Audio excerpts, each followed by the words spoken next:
Hey everybody, welcome to the latest edition of the PressBox Party. Tim Ring is on assignment this week, so we have the fantastic Jess Taylor, my co-host for the DJ Experience, joining me, and we are thrilled this week to have Andy Dolich, who has been an executive in pretty much every pro sport you could possibly imagine in the history of the universe, and someone I'm happy to call a friend and has been an advisor to me over the years and is kind enough to take some time to join us. Andy, it is so great to see you. How you doing, my friend? I'm doing great, Jess. Nice to meet you.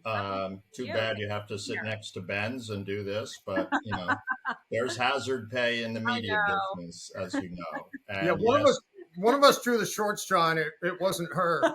No, it's an honor to be with you guys. And I was doing a talk last week at Cal Berkeley, and it was for 75 undergrads who want to be in the business of sports. And when I finished, I talked to the instructor the next morning. 70% of the class chose to take another route. So, no, I'm just kidding. Oh, well, it's like, how exciting! But wait, okay. No, it was, and these were undergrads, and I'm sure we'll be all over. As Dave knows, Jess, you should know, I'm a serial interrupter. I'm a Brooklyn-born, Long Island-raised, cynical, sarcastic, blank. But I've been able to be in the world of sports going on 53 years, and most people aren't 53 years old. So whichever direction you want to go, I'm happy to follow. Well, I'm exactly 53, so that means you Holy crap. Born.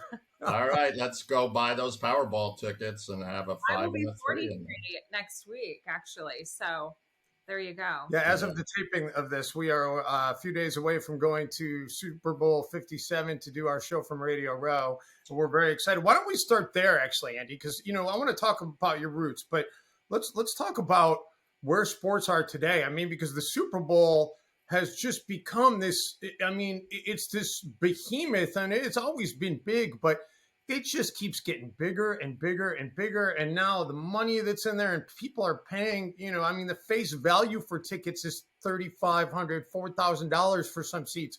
As somebody who started in pro sports, 53 years ago, could you ever have imagined that something would reach this kind of level?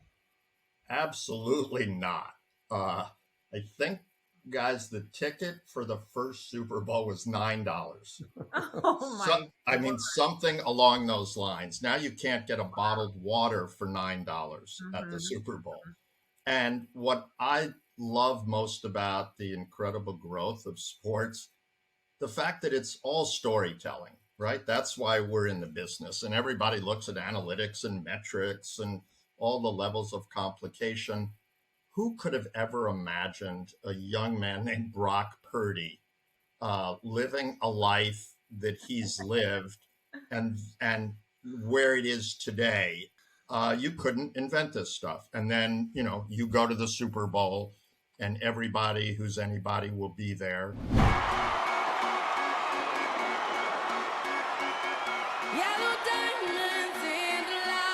It's one of the top 2 or 3 American holidays in terms of everything that's built on it. Advertisements. What is a spot going for now? 5, 6, 10 million bucks. I'm not sure. It is part of Americana, and it just shows people's love of sport and the fact that they really don't know the end until the story is written. Blitz coming. Mahomes, man wide open. Touchdown, Chiefs and Sky Moore.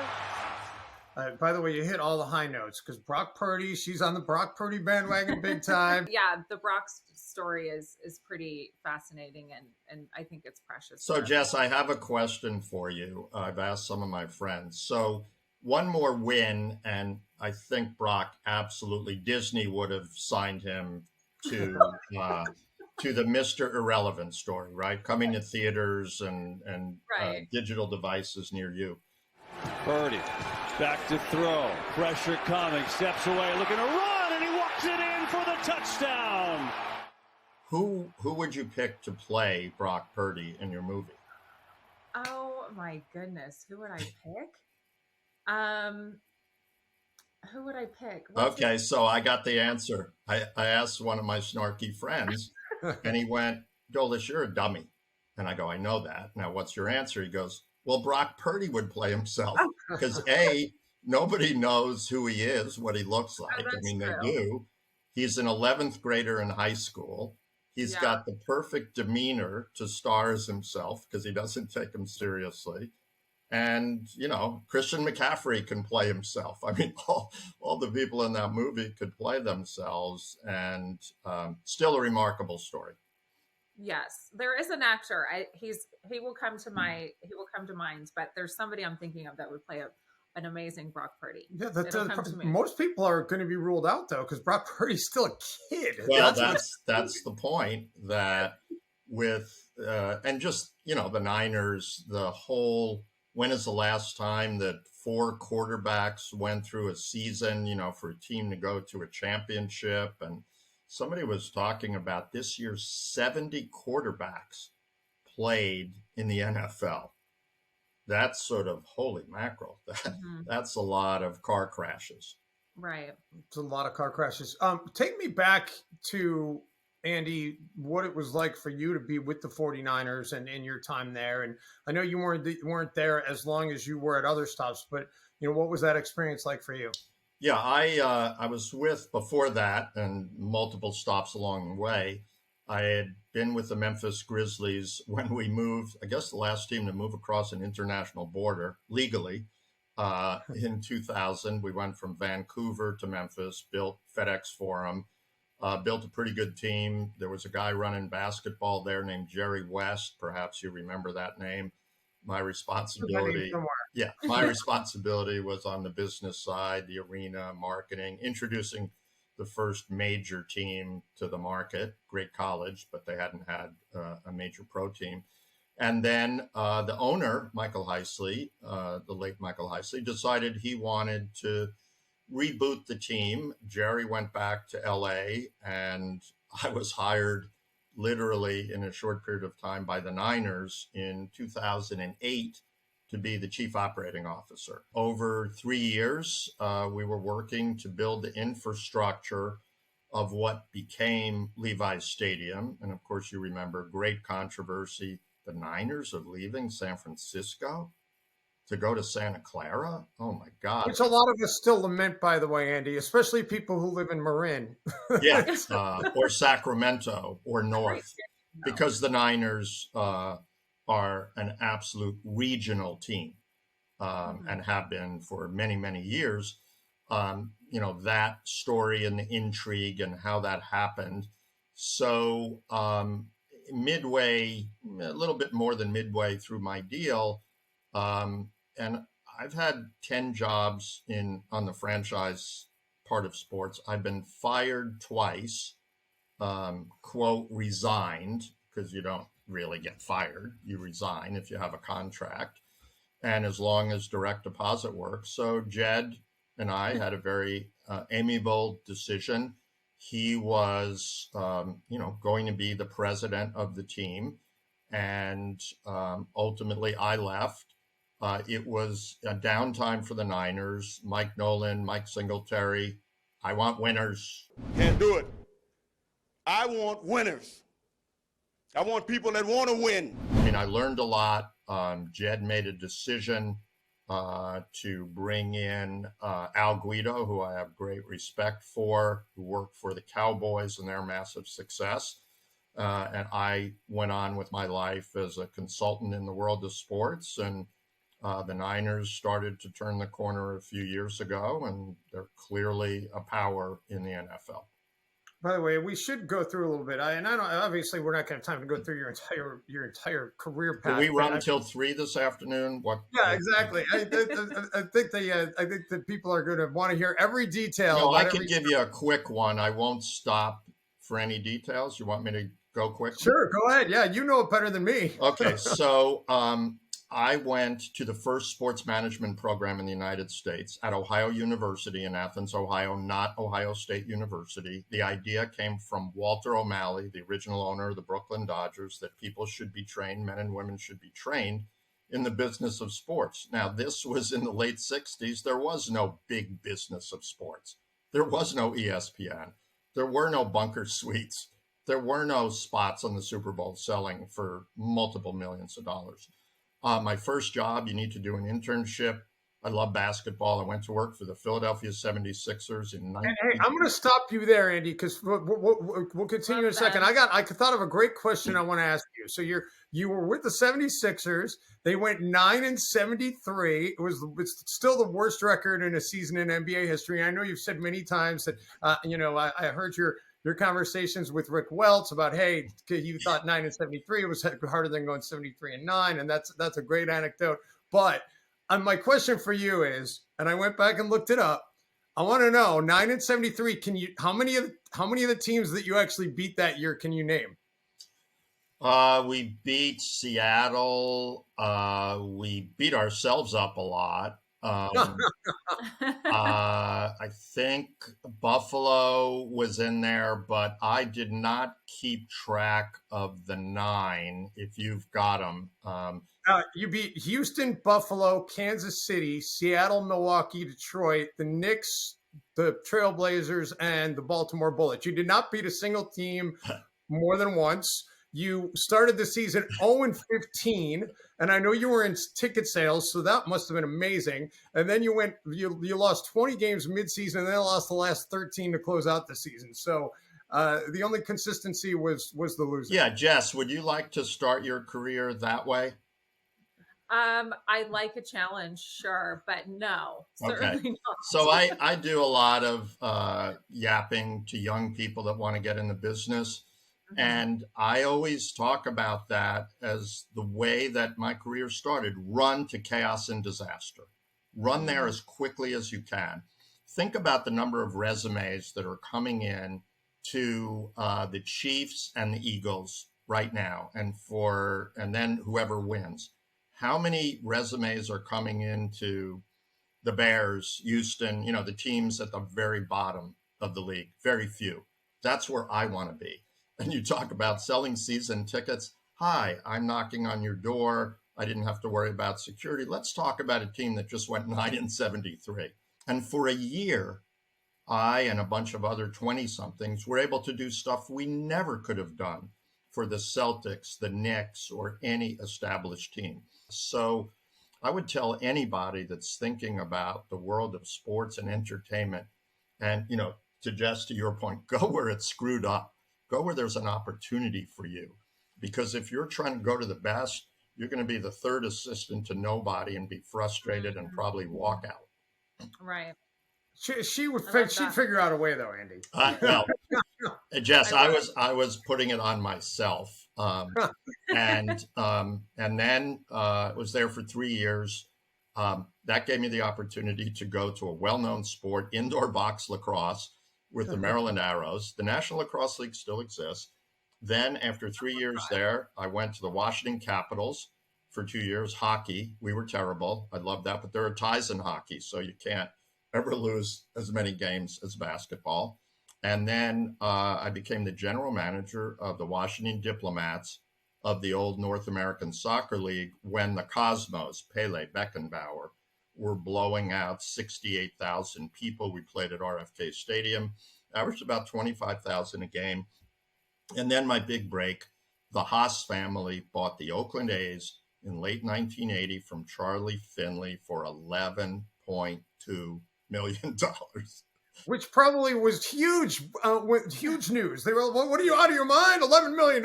How many, well, it really wasn't, but how many crappy second basemen that you can't even name are making more than $11 million today?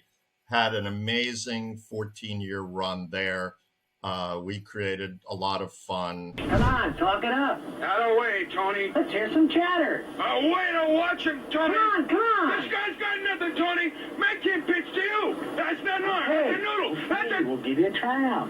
Had some of the most wonderful players Dave Stewart, Ricky Henderson, Dennis Eckersley, Carney Lansford, the Bash brothers, Mark and Jose, Tony La Russa went to the World Series 3 consecutive times. That bastard Kirk Gibson in 1988. High fly ball into right field. She is gone. Am I allowed to curse? Yeah, I guess I am. Yes, you are. That's a whole wonderful story. Then Pat Gallagher and I, we decided to stage an earthquake in 1989 during the World Series. At second base, so the Oakland A's take. I'll tell you what, we're having an The first natural disaster broadcast live on national TV. I don't joke about it, but it happened.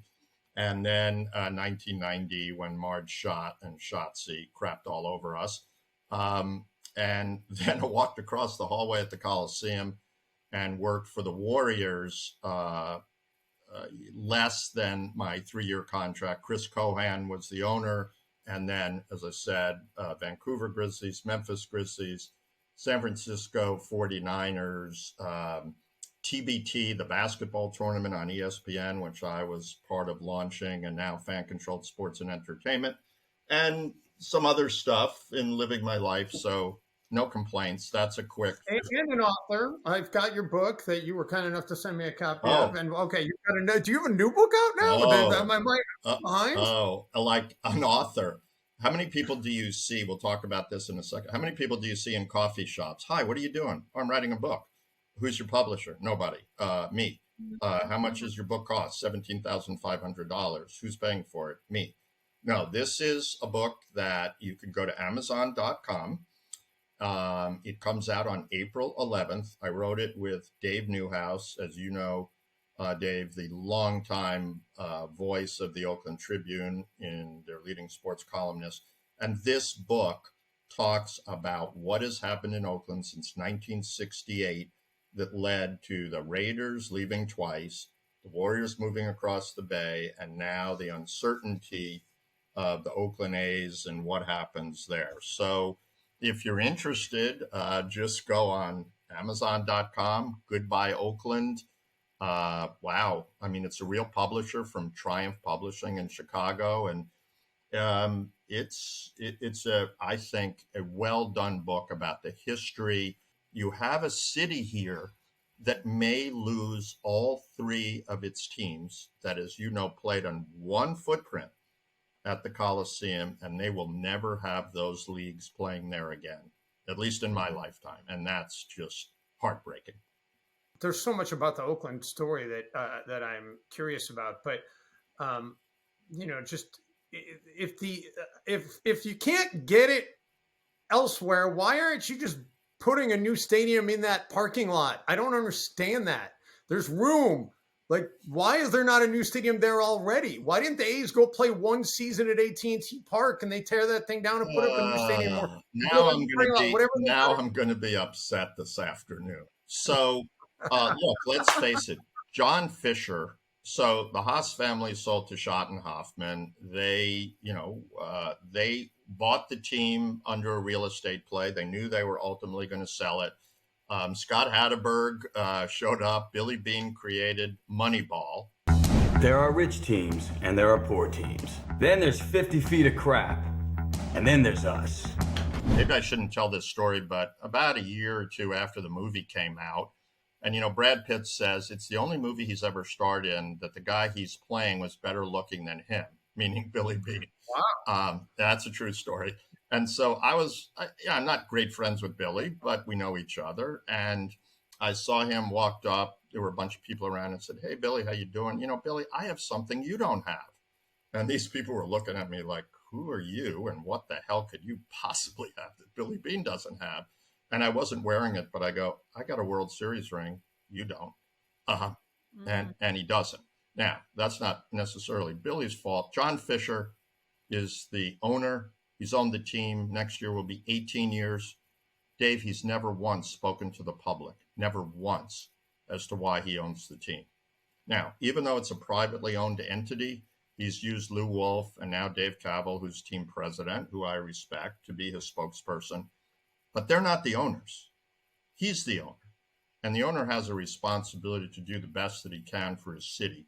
They're privately owned, but they're publicly adored. And if you don't do that, you're making a horrific mistake. Look at their attendance last year. To your question, Dave, my brain explodes anytime I think about what the Coliseum could be. With vision, other ownership, it could be the East Bay version of Mission Bay, easily within 3 or 4 years. The Howard Terminal project, you couldn't pick a more complicated place. And then the A's, I think, shot themselves in the foot when they said it's not just a baseball park. We're going to build a $12 billion new urban ballpark city in the middle of the 6th busiest port in the United States with all kinds of environmental problems. Like, oh yeah, but you have the Oakland Coliseum 4 miles away with the greatest transportation hub in Northern California. You could knock down the Coliseum in a year. You could build a beautiful new ballpark. The parking lot is gigantic. You could bring in UC Berkeley, the Silicon Valley. You could have the same magic that you see at Mission Bay. And think about, Dave, what that was 24 years ago. It was a pit. And now it's a gem that companies are moving to as fast as they can. You think about what could be, and it's the example is, as you said, Mission Bay, and you see now how things even at Levi's have kind of, I mean, it's a destination now. When we talked about it, I kind of joked about it, leaving San Francisco, but Jess made the great point. It's a nice stadium. People like going down there. You were part of that project. And the other thing, Andy, I think maybe you were the one who told me this story. It's been a while, but you kind of had a front seat during all that with the Raiders considering whether or not to be in on that project, right? Where did that fall apart? It fell apart if we go back to, I don't think, if history reveals itself, that there was any one time that a major leader, whether it was in business or an elected official or somebody in a commissioner's seat, said, you know what, we have an NBA team, we have a baseball team, and we have a football team. There was never a meeting once to bring all those constituencies together to talk about how they could create something wonderful. So that's a lack of leadership, but you have to work really hard of closing your eyes to lose all 3 of your teams. It would be like a major American city. Let's take Detroit losing 3 major car manufacturers in a 5 or 6 year period. It would be like Hollywood. Oh no, we lost 3 of our major entertainment companies, or New York having 3 major financial institutions go away. I'm going to be interested to see what happens in the Raiders in the next 2 or 3 years, because they have a bad football team now. We'll see what happens, which marquee quarterbacks come in there, but they're not sold out. They might say they're sold out. They're not. And Vegas is highly competitive. The NBA is going to be in Vegas, I think, within 2 or 3 years. The A's, if they go there, 81 games in a convertible dome stadium. Ladies and gentlemen, the temperature at first pitch is 118. So enjoy the time you're having outside before you come in and see a team that lost, 102 games last year. There's so much here. Yeah. I mean, and to go back on being a destination, having teams being at a destination, Oakland isn't that. And I think that they made a mistake, and it's multifaceted, right? The Coliseum is, nobody wanted to go there. It was dangerous. Everyone's fighting. It's ghetto. So, and again, to move away from However, historically, when the Haas's bought the team from Charlie Finley, and Finley had, 3 consecutive World Series winning team in the early 70s, then he sold out. In 1979, the A's drew 326,000 people. Impossible. Then Billy Martin comes. They drew 800,000 people. Then the Haas family took over. We lost 28 games from the labor interruption in 81, or we would have drawn 1.8 or 1.9 million. We went on to do plus 2 million for multiple years, got just close to 3 million. People go, the Coliseum's a wonderful place to go. The Giants were the ones having problems and people freezing their butts off in June at Candlestick Park because they were leaving. Just the way I would answer that question is that Oakland didn't have the kind of leadership that would tell a positive story. Rich people in the Bay Area were living in Piedmont and Montclair in Oakland so they could look at the beautiful view of San Francisco without having to pay outrageous retail. Oakland to this day has the highest level of low self-esteem of any city that I've been associated with. The highest level of low self-esteem, and they don't fight back. You know, to what you just said, they don't fight back enough. The Coliseum was an incredibly safe place, at least in the 15 years that we were drawing multiple million. And I'm speaking in like 5 to 8 years. I went there one time in my almost 9 years of living in Danville in the Bay Area. And I was like, I don't feel excited to come back here. I didn't feel safe. It was run down. And that's when the Raiders were there and there were fights breaking out all the time. So I think it just got run down on multifaceted. Yeah, if you don't keep your restaurant up, you're going out of business. I love Oakland. I love my time there.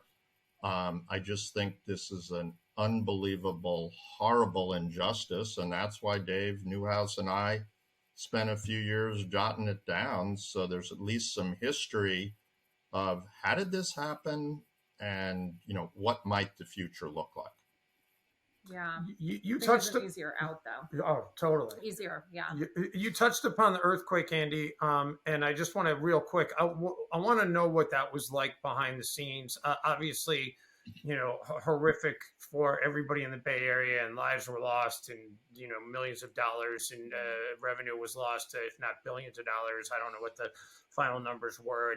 It must have been so difficult for people within the organization on both sides of the Bay, right, with the Giants and the A's, and Major League Baseball as a whole, to be like, okay, we're in the middle of the World Series. This is kind of a big deal, but life is a bigger deal, and how do we move forward from this? What was that like behind the scenes, that tug of war between trying to acknowledge that maybe playing baseball isn't the best idea, but also, this is the Fall Classic and this is something that needs to play on? First and foremost, there's a 30 for 30. Maybe we're talking about a competitor, but there's an excellent 30 for 30. People can find it that deals with the Earthquake World Series. And I recommend it highly. In a quick answer to your question, how do you go through something that you can't possibly plan?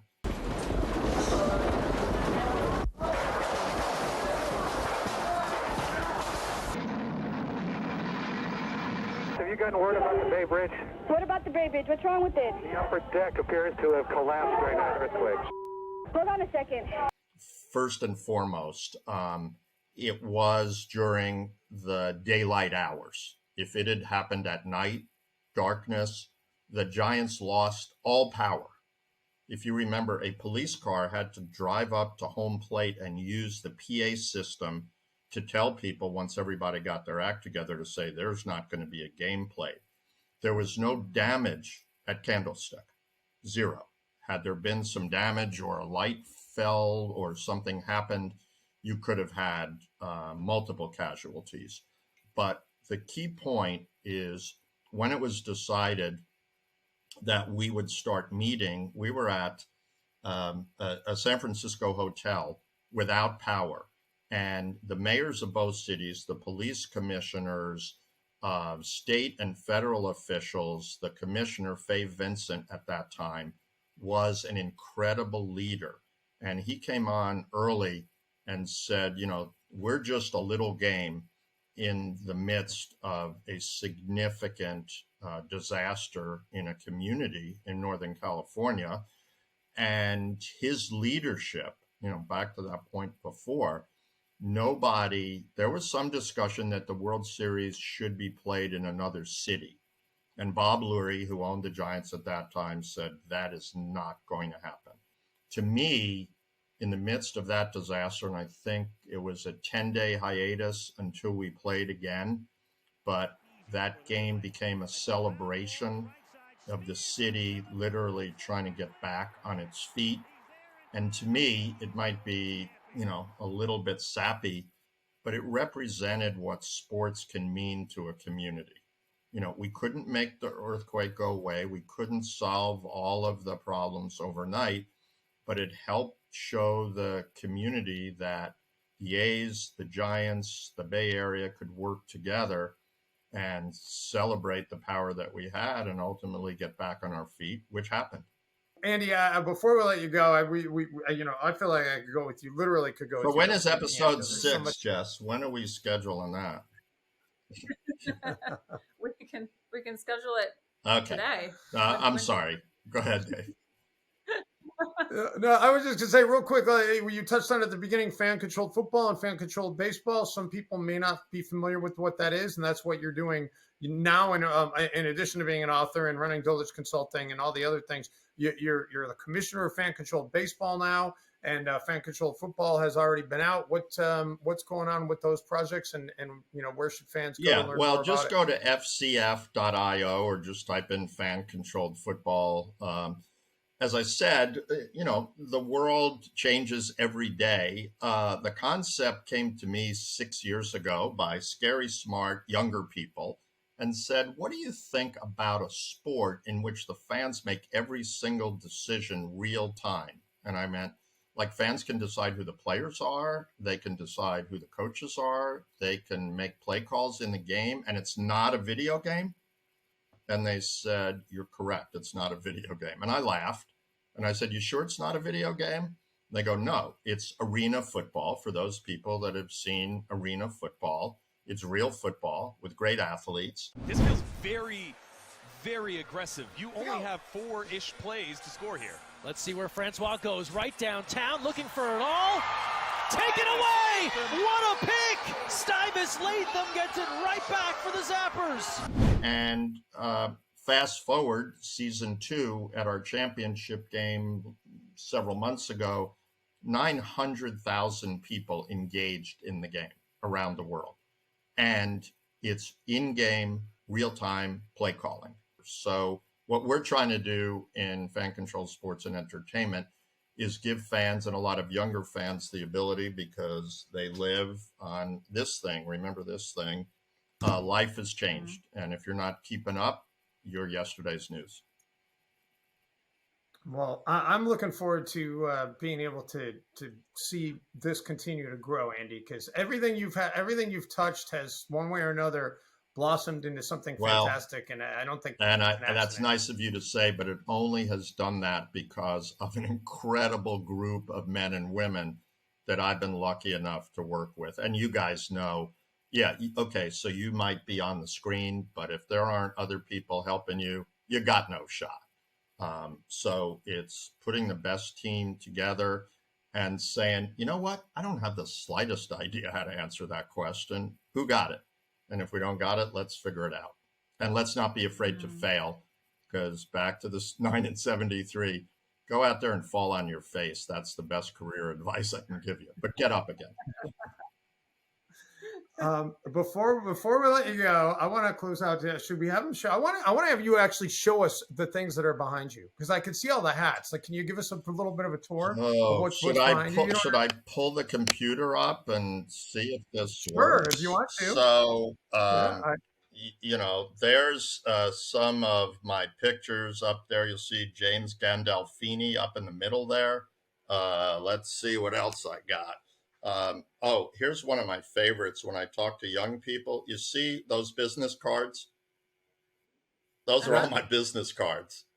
When people say it's really glamorous, I show them my business cards. You think that's real glamorous? Try to raise a family with 3 children and a wife that I have proudly been married to for 50 years plus. Then up top, I got an autographed picture there of Dwight Clark with the catch. Joe Montana also autographed, and that stupid looking bobblehead in there. Yeah, who's that? That's me. Let's see what else we can do. Here's a little bit of my trophy case of awards and baseballs autographed by some people that I have great regard for. So this is my global headquarters. Some other autograph pictures. That's Isaac Hayes and David Porter, who I worked with in Memphis, Shaft. And Wow. then he was in South Park for a little bit too, I don't right? know if you could see this. There's a band that is surrounding me. Can you see those guys at all? Yes. Yeah. Yeah. I can't. Who? Yeah. Is it Journey? No, it's a band a little more successful than Journey. More successful than Journey. See the guy to my right? Yeah, that guy's name is Mick Jagger. They did the first concert. That's a little bit of my pin collection. I'm sorry if I'm making you ill. And then no, not at all. Those are pins from teams and everything. A little bit of assemblage. And up top, you can't see it, but that's an pen and ink drawing of Ebbets Field. 5 years old. I remember it as if it was yesterday. My first sporting event. I was 5, taken there by my dad and my 2 brothers to see the Dodgers play. So that's a bit. Love that's that. Awesome. Thank you so much for I that. would say to anybody, I'm your poster child. If I could do this, anybody could do it. Have a dream, never stop working on it. And you don't need to be with a team that's 9-73. Although if you can find one, run right there to it. And don't forget, Goodbye Oakland on Amazon. Coming out in March. April 11th is the date that you can buy it in bookstores. All right. Andy Dolich, my friend, it is great to have you on, and I'm sure it won't be too long. We didn't even get into FTR, and we're not going to extend the podcast. I look forward to joining. You are not an FTR. You are not an FTR. And if Jess isn't on, I'm not coming back. So I think I'll have to talk her into making. Great seeing you. Nice to meet you, Jess, and go out and be safe. All right, Andy. Thanks so much. Bye, guys. Bye.